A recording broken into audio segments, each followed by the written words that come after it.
Calls are growing for a change to the regulations around drug testing in tennis, with Iga Swiatek, the latest player to be caught up in a scandal around a failed test.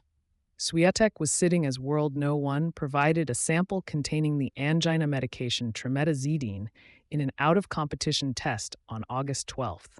The International Tennis Integrity Agency accepted the player's explanation that contaminated medication was the cause of the positive test, with a statement reading, "The ITIA accepted that the positive test was caused by the contamination of a regulated non-prescription medication, melatonin, manufactured and sold in Poland, that the player had been taking for jet lag and sleep issues, and that the violation was therefore not intentional."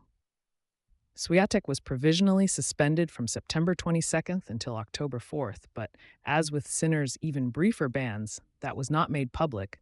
With the three tournaments, the 23-year-old missed attributed to personal matters and a change of coach.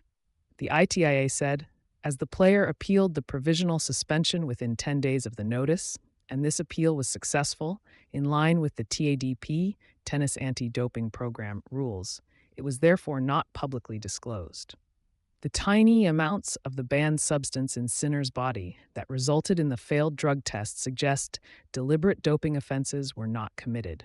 With Ireland's Davis Cup captain Conor Nyland telling Tennis 365 there may now need to be a change in the regulations to avoid players having their careers seriously affected by a failed test for a tiny amount of a banned substance that could not impact their performance court. "I think we should look at a threshold for a banned substance," Nyland told Tennis 365. "If it's less than a billionth of a gram, for me that's nothing. It gets to the point where you could be walking down the street and someone brushes off you and you could be contaminated.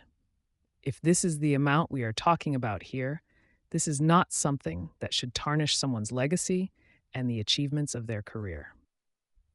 Sinner twice tested positive for an anabolic steroid in March, but on August 20th, an independent tribunal determined he was not to blame and imposed no punishment.